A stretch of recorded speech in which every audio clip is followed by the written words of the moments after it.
ओम शांति। ओम शांति। आज की तारीख है 12 जनवरी 2023। साकार महावाक्य। बाबा कहते, मीठे बच्चे, बाप उस्ताद ने तुम्हें मनुष्य से देवता बनने का हुनर सिखलाया है। बाप उस्ताद ने तुम्हें मनुष्य से देवता बनने का हुनर सिखलाया है। तुम फिर श्रीमत पर औरों को भी देवता बनाने की सेवा करो। तुम फिर श्रीमत पर औरों को भी देवता बनाने की सेवा करो।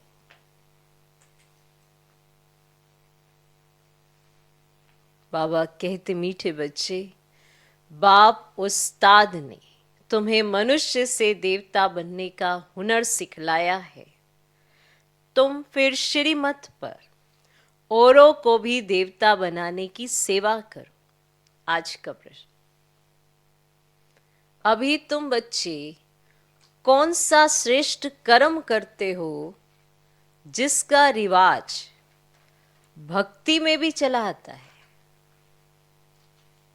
अभी तुम बच्चे कौन सा श्रेष्ठ कर्म करते हो जिसका रिवाज भक्ति में भी चला आता है? भक्ति में रिवाज चला आता है। उत्तर, तुम अभी श्रीमत पर अपना तन मन धन, भारत तो क्या विश्व के कल्याण अर्थ अर्पण करते हो।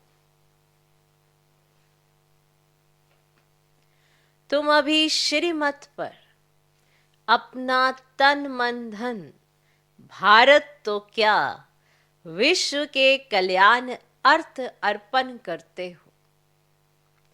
इसी का रिवाज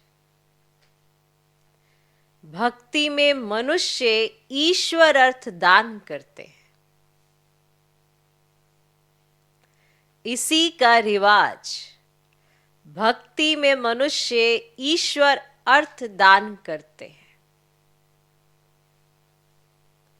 उन्हें फिर उसके बदले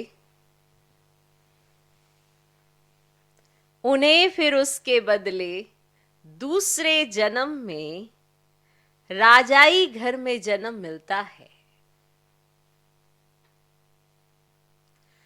उन्हें फिर उसके बदले दूसरे जन्म में राजाई घर में जन्म मिलता है। और तुम बच्चे संगम पर बाप के मददगार बनते हो। और तुम बच्चे संगम पर बाप के मददगार बनते हो तो मनुष्य से देवता बन जाते हो। और तुम बच्चे संगम पर बाप के मददगार बनते हो तो मनुष्य से देवता बन जाते हो। ओके? तुम बच्चे कौन सा श्रेष्ठ कर्म, माना इस समय कौन सा श्रेष्ठ कर्म करते हो जिसकी रिवाज भक्ति में चली आती है। तुम अभी श्रीमत पर अपना तन मन धन, भारत तो क्या विश्व के कल्याण अर्थ अर्पण करते हो तो इसी का रिवाज भक्ति में मनुष्य ईश्वर अर्थ दान करते हैं। फिर उन्हें उसके बदले दूसरे जन्म में राजाई घर में जन्म मिलता है। और तुम बच्चे संगम पर बाप के मददगार बनते हो तो मनुष्य से देवता बन जाते हो। तो किसी को राजाई घर में जन्म मिला तो समझ जाना उसने ईश्वर अर्थ दान किया है, तभी मिला है। उससे जलने की जरूरत नहीं है, ईर्ष्या करने की जरूरत नहीं है, या उसके कर्म थ्योरी एट प्रेजेंट की देखने की जरूरत नहीं है। समझा? कहीं ऐसे करते हैं कि अरे ये तो बहुत बुरा है, इसे कहाँ यहाँ पे इतना सब कुछ मिल गया। एट प्रेजेंट वो अपने कर्मों से अपनी राजाई खत्म कर रहा है, लेकिन जन्म उसको उसके कर्मों से ही तो मिला है ना। तो ये भी पता होना चाहिए। कई बार एक दूसरे को देखते देखते ना ये एहसास करते रहते हैं, अरे इसको ऐसा क्यों मिला, ये तो इसके लायक नहीं है। वो सारा खाता भगवान के पास है ना, तुम्हें फिक्र करने की क्या जरूरत है। तुमसे थोड़ा पूछा गया है कि किसको कहाँ जन्म देना है, किसको क्या प्राप्ति करानी है, तुमसे थोड़ा पूछा गया किसको कितना वर्षा देना है, किस घर में उसका जन्म होगा, उसके माँ बाप के पास धन दौलत होगी नहीं होगी, या झोंपड़ी होगी। हाँ, तुमसे थोड़ा पूछा है। इसलिए हर एक को अपने कर्मों पर बहुत ध्यान देना चाहिए कि सारा हिसाब साथ चलता है ना, उसके अपने कर्मों का हिसाब साथ चलता है। कोई ये सोचे इसने मेरे से ये छीन लिया वो कर लिया, कर्म करना तो भगवान आज सिखा रहे हैं ना, तो वो करे। उसकी प्रारब्ध आपको देगा भी तो भगवान ही ना। अगर बुरा कर्म करेंगे तो नुकसान भी उठाना पड़ता है, अच्छे कर्म करेंगे तो फल भी बहुत बड़ा होता है, और शिक्षा भी मिल रही है, श्रीमत भी मिल रही है। तो सिर्फ चलना ही तो बाकी है। डिफिकल्टी किस बात की है? चलने में नहीं, स्वयं के कर्म सुधारने में। क्योंकि सुनना तो बहुत अच्छा अच्छा हो गया है, अब अच्छा सुनकर चलना भी तो है ना, तो ऐसा करना पड़े। ओके, तो श्रेष्ठ कर्म की रिवाज भक्ति मार्ग में आज दिन तक चली आती है कि आप अपना तन मन धन, बाबा कहते भारत तो क्या विश्व कल्याण अर्थ अर्पण करते हो। सोचो कितनी बड़ी बात है, भगवान कितना मान रखता है ना, कितना मान रखता है भगवान। तो इसीलिए कोई अगर थोड़ा भी दान पुण्य भी ईश्वर अर्थ करते तो उसका भी मान रखता है, उसकी एवज में भी उसको देता है। वो भगवान है ना। कौन है? भगवान है ना। तो समझ जाओ भगवान कैसा है। तो आज का गीत है, तूने रात गवाई सो करके और दिन गवाया खा करके, हीरे तुल्य जीवन था कोड़ी बन गए जा करके। ओम शांति। बाप बच्चों को समझाते हैं, जब बच्चे समझते हैं तो फिर औरों को समझाते हैं, नहीं समझते तो औरों को समझा नहीं सकते। अगर खुद समझते औरों को समझा नहीं सकते तो गोया कुछ भी नहीं समझते। खुद समझे पर औरों को समझा नहीं सकते तो गोया कुछ नहीं समझते। कोई हुनर सीखता है तो उसको फैलाता है। ये हुनर तो बाप उस्ताद से सीखा जाता है कि मनुष्य से देवता कैसे बनाया जाए। देवताएं जिनके चित्र भी हैं, अब मनुष्य को देवता बनाते तो गोया वे देवता भी नहीं है। देवताओं के गुण गाए जाते हैं, सर्वगुण संपन्न 16 कला संपूर्ण। अब यहाँ कोई मनुष्य के तो ऐसे गुण नहीं गाए जाते। मनुष्य मंदिरों में जाकर देवताओं के गुण गाते हैं। बल पवित्र तो सन्यासी भी हैं, परंतु मनुष्य उनों के ऐसे गुण नहीं गाते। अब वे सन्यासी तो शास्त्र आदि भी सुनाते हैं, और देवताओं ने तो कुछ नहीं सुनाया है। वे तो प्रारब्ध भोगते हैं। अगले जन्म में पुरुषार्थ कर मनुष्य से देवता बने थे। अभी कोई में भी देवताओं जैसे गुण नहीं है। जहां गुण नहीं वहां जरूर अवगुण है। सतयुग में इसी भारत में यथा राजा रानी तथा प्रजा सर्वगुण संपन्न थे, उनमें सभी गुण थे। उन देवताओं के ही गुण गाए जाते हैं। उस समय और धर्म नहीं थे, गुण वाले देवताएं थे सतयुग में, और अवगुण वाले मनुष्य है कलयुग में। अब ऐसे अवगुण वाले मनुष्य को देवता कौन बनावे, सवाल है। आज का मनुष्य अवगुणों से भरा पड़ा है। ऐसे अवगुणों वाले मनुष्य को देवता कौन बनावे। अब गाया भी हुआ है कि मनुष्य से देवता किए करत न लागी बार। तो ये महिमा तो है परम पिता परमात्मा की। अब है तो देवताएं भी मनुष्य, परंतु उनमें गुण है और उनमें अवगुण है। गुण प्राप्त होते हैं बाप से, जिसको सतगुरु भी कहते हैं। अवगुण प्राप्त होते हैं माया रावण से। इतने गुणवान फिर अवगुणी कैसे बनते हैं? सर्वगुण संपन्न और फिर सर्व अवगुण संपन्न कौन बनाते हैं? सर्वगुण संपन्न जो है उनको सर्व अवगुण संपन्न कौन बनाते हैं? ये तुम बच्चे जानते हो। अब गाते भी है मुझ निर्गुणारे में कोई गुण नहीं। अब देवताओं के कितने गुण गाते हैं, इस समय तो वह गुण किसी में नहीं है। खान पान आदि कितना गंदा है। देवताएं है वैष्णव संप्रदाय और इस समय के मनुष्य है रावण संप्रदाय। खान पान कितना बदल गया है। सिर्फ ड्रेस को नहीं देखना है, देखा जाता है खान पान और भिखारीपन को। खान पान और विकारीपन को, जो विकारों के प्रति जो आकर्षण हो जाती है ना, विकारों में जाने की, कितना अवगुण है। बाप खुद कहते हैं मुझे भारत में ही आना पड़ता है। ब्रह्मा मुख वंशावली ब्राह्मण ब्राह्मणियों द्वारा स्थापना कराता हूँ। ये ब्राह्मणों का यज्ञ है ना। वे विकारी ब्राह्मण कुख वंशावली, ये है मुख वंशावली, बहुत फर्क है। वो साहूकार लोग जो यज्ञ रचते हैं उसमें जिस्वानी ब्राह्मण होते हैं। अब ये है बेअद का बाप, साहूकारों से साहूकार, राजाओं का राजा।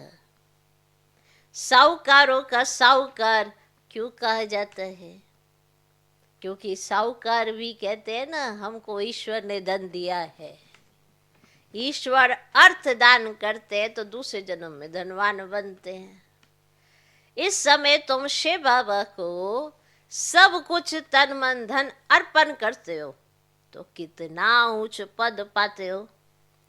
सोचो कितनी जबरदस्त थ्योरी है ये। तुम संगम पर देते, वो अपना भक्ति मार्ग में देते, उसकी एवज में एक जन्म पाते, वो भी उस घर में जन्म लेते, राजाई पाते, सुख पाते नहीं पाते हो तो उनके कर्मों अनुसार, लेकिन तुम तो 21 जन्मों का सुख पाते हो। छोटी बात तो नहीं है, बहुत बड़ी बात है।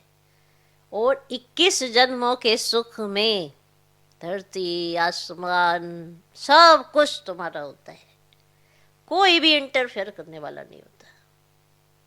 आपके आसपास भी ऐसा कोई नहीं होगा जो आपसे झगड़ा करे, कोई ऐसा नहीं होगा। सोचो आपके लिए पूरी नगरी सुखमय बनाई जाती है, इतना बाबा का प्यार है। सोचो प्यार बाबा का जास्ती जो आपके रहने का स्थान भी इतना सर्वोत्तम बनाता और आपके संग रहने वालों को भी सर्वोत्तम बनाता।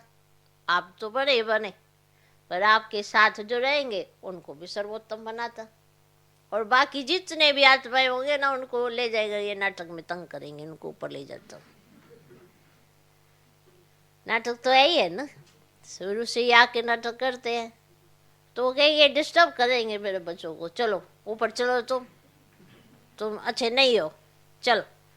तो पिट पिटा के ऐसे रोते रोते, क्योंकि उनके दिल तो इतनी है जाने की, तो उनको ले जाता। तंग ना करेंगे मेरे बच्चों को। सोचो 21 जन्म, नो डिस्टर्बेंस, कोई नहीं आता ऐसा जो आपको कहे ये क्या वो क्या, ये किसकी राज्य किसका, ये सबकी बुद्धि इतनी अच्छी हो जाती। सोच के देखना कि आपने एक जन्म उस पर बलिहार किया और आपको 21 जन्म जो बलिहारी मिलती है वो कम बात नहीं है। No disturbance. ना प्रकृति की, ना माया की, यहाँ की कोई भी चीज जो आपको दुख देती है वो सत्युग में नहीं होती है।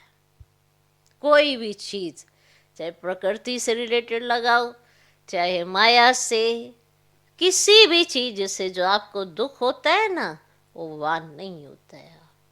आपके पूरे शरीर में जो ऑर्गन्स है वो भी बड़े सिस्टमैटिकली चलते हैं। ये नहीं आज पेट गड़बड़, आज सिर गड़बड़, आज पीठ गड़बड़, आज घुटने जवाब दे दे, वहां पे घुटने जवाब नहीं देते हैं, ना रिप्लेसमेंट करनी पड़ती है। सोचो, कुछ नहीं, ना हार्ट की पंपिंग में प्रॉब्लम, ना बीपी प्रॉब्लम, कोई डिस्टर्बेंस नहीं, नॉट डिस्टर्बेंस नहीं। ऐसी दुनिया। आपसे प्यार सच में जो निभाता है वो बाप ही है, कि आपको नगरी ही ऐसी देता है जो प्यार की नगरी है, जिसमें कोई किसी से द्वेष नहीं करता, कोई किसी से घृणा नहीं करता, कोई किसी से ईर्ष्या नहीं रखता, कोई किसी का बुरा नहीं मानता, किसी को फीलिंग ही नहीं आती। कोई सोच के देखना, जितना जास्ती सोचोगे तो पता पड़ेगा कि उस दुनिया को बनाने में आज भगवान को कितनी मेहनत करनी पड़ती है, क्योंकि है आप ही के संस्कार जो दब गए हैं, उन्हें निकालना पड़ता है। कितनी चीज़ें आपकी सुननी, सुनानी, सहन करनी पड़ती हैं, है आप ही के संस्कार। कई बार भगवान पे भी क्वेश्चन मार्क आ जाता है, अब वो भी हो कि नहीं। मैंने जो तुम्हें इतना समझाने आया, इतना पढ़ाने आया, इतना तुम्हारा किया, उसी पे क्वेश्चन मार्क भी उड़ जाते हैं। सोचो, तो साहूकार अगर ये कहता है कि मैंने ईश्वर दान किया है और ऐसे साहूकारी पाई है, तो गलत बात नहीं है। ये बात बहुत जबरदस्त है कि कहीं पर भी किसका जन्म होता है वो उसके कर्मों पर मान ही होता है। कहीं पे लाख कोशिश करते हैं, कोई उनकी कर्जे की कॉपियाँ नहीं है तो कुछ नहीं होता, कहीं पे कर्जे की कॉपियाँ ही बहुत होती हैं तो उनको तो देना ही पड़ेगा। और लेकिन जहाँ जिसका जन्म होता है, चाहे लंदन में हो, चाहे अमेरिका में हो, चाहे भारत में हो, उसका हिसाब किताब वहीं है तो वहीं हुआ है, उसके कर्मों पर मान। तो ऐसे कर्म करें कि जो आगे का जन्म होना है कुछ कुल में हो। माना संस्कार ही सब कैसे हो ना, अच्छे वाले नहीं, अच्छे वाले संस्कार हो, माता पिता के संस्कार अच्छे हो तो बच्चा भी वहाँ जाए तो उच्च संस्कार होगा। लेकिन बाद में बच्चा अपने संस्कार निकालेगा, ऐसी बात नहीं, क्योंकि कलयुग में ये रिवाज है। माँ बाप भले भक्ति पूजा पाठ वाले हो, बच्चे ने अपने संस्कार भी तो निकालने ना, तो वो भी निकल के बाहर आएंगे, तो वो सब भी होता है। ये सब माने इतनी नॉलेज कहाँ से आ गई है, ज्ञान का सागर है ना बाबा, सब समझाता है। बाबा का कथन अगर सही ढंग से सुनोगे पढ़ोगे तो ओके, तो कितना उच्च पद पाते हैं। तो इस समय तुम शिव बाबा को सब कुछ तन मन धन अर्पण करते हो तो कितना उच्च पद पाते हो। तुम श्रीमत पर इतने ऊंच कर्म सीखते हो, इसलिए आपको डिटेल में बताया, इतने ऊंच कर्म सीखते हो तो तुमको जरूर फल मिलना चाहिए। तन मन धन अर्पण करते हो, वे भी ईश्वर अर्थ करते हैं कोई के थ्रू, वो भी करते हैं कोई के थ्रू, आप भी करते हो डायरेक्ट। तो ये रिवाज भारत में ही है। तो बाप तुमको बहुत अच्छे कर्म सिखलाते हैं। तुम ये कर्तव्य सिर्फ भारत तो क्या परंतु सारी दुनिया के कल्याणार्थ करते हो, तो उसका एवजा मिलता है मनुष्य से देवता बनने का। जो श्रीमत पर जैसा कर्म करते हैं ऐसा फल मिलता है। हम साक्षी हो देखते रहते हैं, कौन श्रीमत पर चल मनुष्य को देवता बनाने की सेवा करते हैं। हम साक्षी हो देखते रहते हैं बाप दादा कि कौन श्रीमत पर चल मनुष्य को देवता बनाने की सेवा करते हैं, कितना जीवन परिवर्तन हो जाता है। श्रीमत पर चलने वाले ब्राह्मण ठहरे। बाप कहते हैं ब्राह्मणों द्वारा शूद्रों को बैठ राजयोग सिखलाता हूँ। 5000 वर्ष की बात है। भारत में ही देवी देवताओं का राज्य था। चित्र दिखाने चाहिए। आप चित्रों बिगड़ समझेंगे, पता नहीं ये कौन सा नया धर्म है ना, जो शायद विलायत से आता है ना। चित्र दिखाने से समझेंगे कि यह देवताओं को मानते हैं। तो समझाना है कि श्री नारायण के अंतिम 84वें जन्म में परम पिता परमात्मा ने प्रवेश किया है और राजयोग सिखला रहे हैं। यह उनके 84वें जन्म का भी अंत है। जो सूर्यवंशी देवता थे उन सभी को आकर फिर से राजयोग सीखना है। ड्रामा अनुसार पुरुषार्थ भी जरूर करेंगे। तुम बच्चे अभी सम्मुख सुन रहे हो? सुन रहे हो? और बच्चे फिर स्टेप द्वारा सुनेंगे तो समझेंगे हम भी माता पिता के साथ फिर सो देवता बन रहे हैं। इस समय 84वें जन्म में पूरे बैगर जरूर बनना है। आत्मा बाप को सब कुछ सरेंडर करती है। यह शरीर ही अश्व है जो स्वाहा होता है। आत्मा खुद बोलती है हम बाप के बने हैं, दूसरा ना कोई।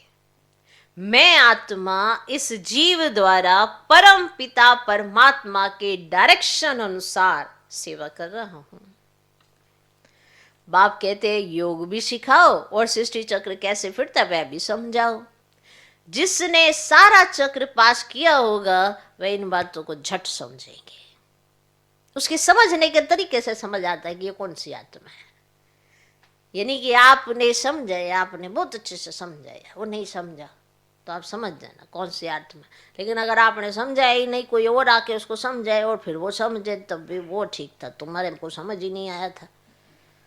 इसे कहा ना जो जितना अच्छे से समझाता है तो समझा जाता है कि इसको समझ में आया है। ओके। जिसने सारा चक्र पास किया होगा वे इन बातों को झट समझेंगे। जो इस चक्र में आने वाला ही नहीं होगा वह ठहरेगा ही नहीं। ऐसे नहीं सारी सृष्टि आएगी, नहीं सारी सृष्टि आ जाएगी। इसमें भी प्रजा ढेर आएगी। राजा रानी तो एक होता है ना। जैसे लक्ष्मी नारायण एक गाया जाता है, राम सीता एक गाया जाता है, प्रिंस प्रिंसेस तो और भी होंगे, तो मुख्य तो एक होगा ना। तो ऐसा राजा रानी बनने के लिए बहुत मेहनत करनी चाहिए। करनी है ना, बहुत मेहनत करनी है ना। साक्षियों देखने से पता पड़ता है ये साहूकार राजोई कुल का है या गरीब कुल का है। उसको साक्षियों के देखने से पता पड़ जाता है। कोई माया से कैसे हारते हैं, कोई भागंती भी हो जाते हैं। माया एकदम कच्चा खा जाती है। इसलिए बाबा पूछते हैं राजी खुशी हो, क्योंकि माया कच्चा खा जाती है, उसको पकाने की भी जरूरत नहीं पड़ती, वो कच्चा खा जाती है। तो बाबा इसलिए बार बार पूछते राजी खुशी हो। माया के थप्पड़ से बेहोश व बीमार तो नहीं पड़ते हो। ऐसे कोई बीमार हो पड़ते हैं, फिर बच्चे उनके पास जाते हैं, ज्ञान योग की संजीवनी बूटी देकर सुरजीत कर देते हैं। ज्ञान और योग में ना रहने कारण माया एकदम कलाकाई चट कर देती है। श्री मत छोड़ मन मत पर चल पड़ते हैं, माया एकदम बेहोश कर देती है। वास्तव में संजीवनी बूटी ये ज्ञान की है, इससे माया की बेहोशी उतर जाती है। अब ये बातें सभी इस समय की है ना। अब सीताएं भी तुम हो, राम आकर माया रावण से तुमको छुड़ाते हैं ना। जैसे बच्चों को सिंध में छुड़ाया, रावण लोग फिर चुरा ले जाते थे। अभी तुमको फिर माया के चंबे से सबको छुड़ाना है। बाबा को तो तरस पड़ता है, देखते हैं कैसे माया थप्पड़ लगाए बच्चों की बुद्धि एकदम फिरा देती है। राम से बुद्धि फिर रावण की तरफ कर देती है। अब जैसे एक खिलौना होता है ना, एक तरफ राम एक तरफ रावण। अब इसको कहा जाता है आश्चर्यवत बाप का बनंती, फिर रावण का बनंती। माया बड़ी दुष्टर है, चूहे मुआफिक काट कर खाना खराब कर देती है। इसीलिए श्रीमत कभी छोड़नी नहीं है।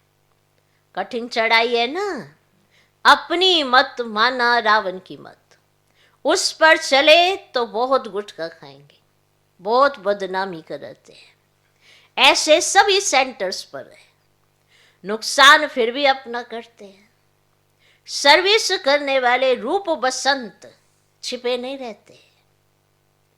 देवी राजधानी स्थापन हो रही है, इसमें सभी अपना अपना पार्ट जरूर बजाएंगे। दौड़ी लगाएंगे तो अपना कल्याण करेंगे। अब कल्याण भी तो एकदम स्वर्ग का मालिक। जैसे माँ बाप तख्त नशीन होते हैं तो बच्चों को भी होना है, बाप को फॉलो करना है, नहीं तो अपना पद कम कर लेंगे। बाबा ने ये चित्र कोई रखने के लिए नहीं बनाए हैं, इनसे बहुत सर्विस करनी है। बड़े बड़े साहूकार लोग लक्ष्मी नारायण का मंदिर बनवाते हैं, परंतु ये किसको पता ही नहीं कि ये कब आए, इन्होंने भारत को कैसे सुखी बनाया, जो सभी उनको याद करते हैं। तुम जानते हो कि मंदिर होना चाहिए एक दिल वाला का, एक दिल वाला का, है ना, ये एक ही काफी है। लक्ष्मी नारायण के मंदिर से भी क्या होगा, वे कोई कल्याणकारी नहीं है। शिव का मंदिर बनाते हैं, वह भी अर्थ रहित, उनका ऑक्यूपेशन तो जानते ही नहीं। मंदिर बनावे ऑक्यूपेशन को ना जाने तो क्या कहेंगे। जब स्वर्ग में देवताएं हैं तो मंदिर होते नहीं। जो मंदिर बनाते हैं उनसे पूछना चाहिए लक्ष्मी नारायण कब आए थे, उन्होंने क्या सुख दिया था, कुछ समझा नहीं सकते। अब इससे सिद्ध है कि जिनमें अवगुण है वे गुणवान के मंदिर बनाते हैं। तो बच्चों को बहुत सर्विस का शौक होना चाहिए। बाबा को सर्विस का बहुत शौक है, तब तो ऐसे ऐसे चित्र बनवाए हैं। भल चित्र से बाबा बनवाते हैं, परंतु बुद्धि दोनों की चलती है ना, बाप दादा मिलकर बनाते हैं ना। अच्छा, मीठे मीठे सिकल दे बच्चों प्रति माता पिता बाप दादा का याद प्यार और गुड मॉर्निंग। रूहानी बाप की रूहानी बच्चों को नमस्ते। हम रूहानी बच्चों की भी रूहानी बाप को नमस्ते नमस्ते नमस्ते। Good morning good morning good morning. रात्रि क्लास, यहाँ सभी बैठे हैं, समझते कि हम आत्माएं हैं। बाप बैठा है, आत्म अभिमानी हो बैठना इसको कहा जाता है। सभी ऐसे नहीं बैठे कि हम आत्मा है, बाबा के सामने बैठे हैं। अब बाबा ने याद दिलाया है तो स्मृति आएगी, अटेंशन देंगे। अब याद आया ना, बाबा ने याद दिलाया तो स्मृति आई, ऐसे नहीं कि बैठ ही गए आत्मा। तो बाबा भी क्लियर कर देते हैं, बाबा ने याद दिलाया है तो स्मृति आएगी, अटेंशन देंगे। ऐसे बहुत हैं जिनकी बुद्धि ना बाहर भागती है। अब यहाँ बैठे भी जैसे कि कान बंद हैं, बुद्धि बाहर में कहाँ दौड़ती रहती है। अब बच्चे जो बाप की याद में बैठे हैं वे कमाई कर रहे हैं। अब बहुतों का बुद्धि योग बाहर में रहता है, वे जैसे कि यात्रा में नहीं है, टाइम वेस्ट होता है। बाप को देखने से भी बाबा याद पड़ेगा। नंबरवार पुरुषार्थ अनुसार तो है ही। अब कोई कोई को पक्की आदत पड़ जाती है, हम आत्माएं शरीर नहीं है। अब आप नॉलेजफुल है तो बच्चों को भी नॉलेज आ जाती है। अभी वापस जाना है, चक्र पूरा होता है, अभी पुरुषार्थ करना है। तो बहुत गई थोड़ी रही, तो इम्तिहान के दिनों में फिर बहुत पुरुषार्थ करने लग पड़ेंगे। समझेंगे अगर हम पुरुषार्थ नहीं करेंगे तो नापास हो जाएंगे और पद भी बहुत कम हो जाएगा। तो बच्चों का पुरुषार्थ तो चलता ही रहता है। दे अभिमान कारण विकर्म होंगे। अब इसका 100 गुना दंड हो जाएगा, क्योंकि हमारी निंदा कराते हैं, है ना। ऐसा कर्म नहीं करना चाहिए जो बाप का नाम बदनाम हो। इसीलिए तो कहते हैं ना, सतगुरु के निंदक ठोर न पावे। अब ठोर माना बादशाही, अब पढ़ाने वाला भी बाप है। और कहाँ भी सत्संग में एम ऑब्जेक्ट नहीं है बच्चे। अब ये है हमारा राजयोग, और कोई ऐसे मुख से कुछ कह ही ना सके कि हम राजयोग सिखलाते हैं। तो वह समझते हैं शांति में ही सुख है। अब वह तो ना दुख ना सुख की बात है, अब शांति शांति है। फिर समझा जाता है इनकी तकदीर में कम है। अब सभी से तकदीर ऊंची उनकी है जो पहले से पाठ बजाते हैं, तो वहाँ उनको यह ज्ञान नहीं रहता, वहाँ संकल्प ही नहीं चलेगा। तो बच्चे जानते हैं हम सभी अवतार लेते हैं, बिन बिन नाम रूप में आते हैं। ये ड्रामा है ना, है ना। हम आत्माएं शरीर धारण कर इसमें पाठ बजाती है, वे सारा राज बाप बैठ समझाते हैं। तुम बच्चों को अंदर में अतीन्द्रिय सुख रहता है, अंदर में खुशी रहती है। कहेंगे यह देही अभिमानी है, तो बाप समझाते भी है तुम स्टूडेंट हो, जानते हो हम देवता स्वर्ग के मालिक बनने वाले हैं। सिर्फ देवता भी नहीं, हम विश्व के मालिक बनने वाले हैं। यह अवस्था स्थायी तब रहेगी जब कर्मातीत अवस्था होगी। अब ड्रामा प्लान अनुसार होनी है जरूर। तुम समझते हो हम ईश्वरीय परिवार में हैं, स्वर्ग की बादशाही मिलनी है जरूर। जो जास्ती सर्विस करते हैं, बहुतों का कल्याण करते हैं, तो जरूर उच्च पद मिलेगा। बाबा ने समझाया है ये योग की बैठक यहाँ हो सकती है, बाहर सेंटर पर ऐसे नहीं हो सकती है। 4 बजे आना, निष्ठा में बैठना, वहाँ कैसे हो सकता है? नहीं, सेंटर में रहने वाले भले बैठे और बाहर वाले को भूले चुके भी कहना नहीं है। समय ऐसा नहीं है, ये यहाँ ठीक है, घर में ही बैठे हैं, वहाँ तो बाहर से आना पड़ता है। तो यह सिर्फ यहाँ के लिए ही है। बुद्धि में ज्ञान धारण होना चाहिए। हम आत्मा हैं, उनका यह काल तख्त है, टेव पड़ जानी चाहिए, मन आदत पड़ जानी चाहिए।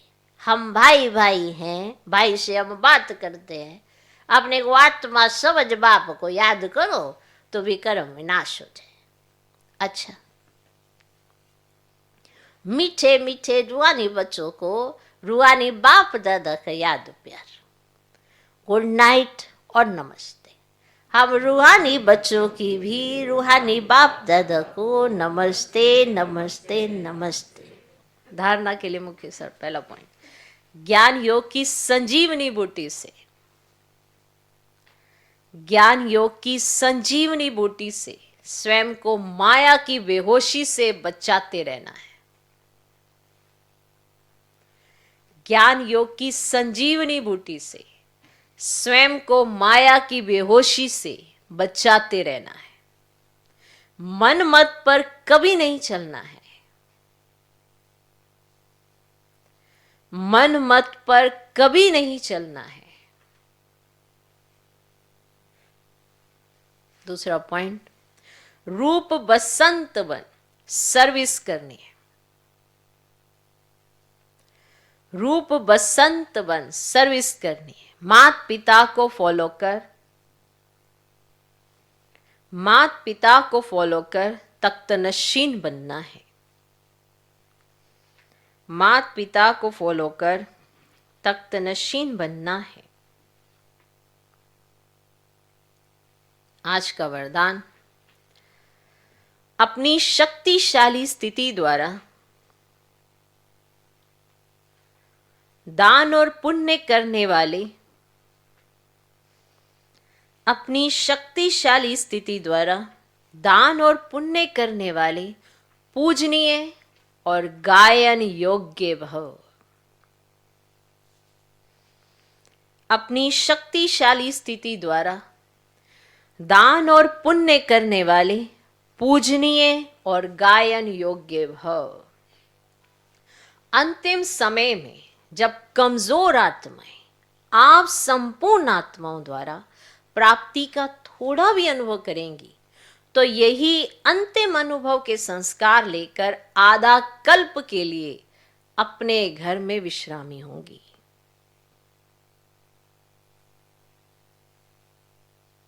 कितनी बड़ी बात है। अंतिम समय में जब कमजोर आत्माएं आप संपूर्ण आत्माओं द्वारा प्राप्ति का थोड़ा भी अनुभव करेंगी, तो यही अंतिम अनुभव के संस्कार लेकर आधा कल्प के लिए, माना सत्युग त्रेता के लिए, वो आराम से अपने घर में विश्रामी होंगी और फिर द्वापर में भक्त बन आपका पूजन और गायन करेंगी। इसीलिए अंत की कमजोर आत्माओं के प्रति महादानी वरदानी बन अनुभव का दान और पुण्य करो। इसीलिए क्या करो? अंत की कमजोर आत्माओं के प्रति महादानी वरदानी बन अनुभव का दान और पुण्य करो। यह सेकंड का शक्तिशाली स्थिति द्वारा किया हुआ दान और पुण्य आधा कल्प के लिए पूजनीय और गायन योग्य बना देगा। आज का स्लोगन, परिस्थितियों में घबराने के बजाय साक्षी हो जाओ। परिस्थितियों में घबराने के बजाय साक्षी हो जाओ तो विजयी बन जाएंगे। परिस्थितियों में घबराने के बजाय साक्षी हो जाओ तो विजयी बन जाएंगे। जो साक्षीपना है, माना वो न्यारी स्थिति है कि कोई भी परिस्थिति को अगर आप न्यारे होकर देखेंगे तो उसमें ज़्यादा अच्छा डिसीजन ले लेते हैं या निर्णय अच्छा कर लेते हैं। जैसे किसी के घर की कोई समस्या हो या आपके अपने घर की समस्या हो, क्योंकि जब आप इन्वॉल्व होते हैं तो उस समस्या का समाधान नहीं कर पाते, क्योंकि आपकी बुद्धि उसी में अटक जाती है, मोह जाल इन सब चीज़ों में फंसी हुई होती है, अटैचमेंट होती है। लेकिन अगर आप न्यारे होते हैं और किसी और के घर की समस्या होती है तो आप बड़ा अच्छा निर्णय देते हैं उन्हें कि ऐसा करना चाहिए, ऐसा करना चाहिए। तो वो उस समय आप साक्षी होकर देख रहे होते हैं, इन्वॉल्व नहीं होते हैं। जब आप इन्वॉल्व होते हैं तो विकार आपको ग्रसित कर देते हैं, आपकी बुद्धि दिव्य नहीं रहती, इसलिए आप विजयी नहीं होते। और जब आप साक्षी होते हैं तो न्यारे होने के कारण शक्ति आपको ज़्यादा मिलती है, बुद्धि आपकी दिव्यता से काम करती है, तो आप जल्दी से विजयी हो जाते हैं। तो इसीलिए हर परिस्थिति को साक्षी होकर देखो, न्यारे होकर देखो कि इस पर भी भगवान ने हमें क्या डायरेक्शंस दिए हैं, क्या श्रीमत दी हुई है।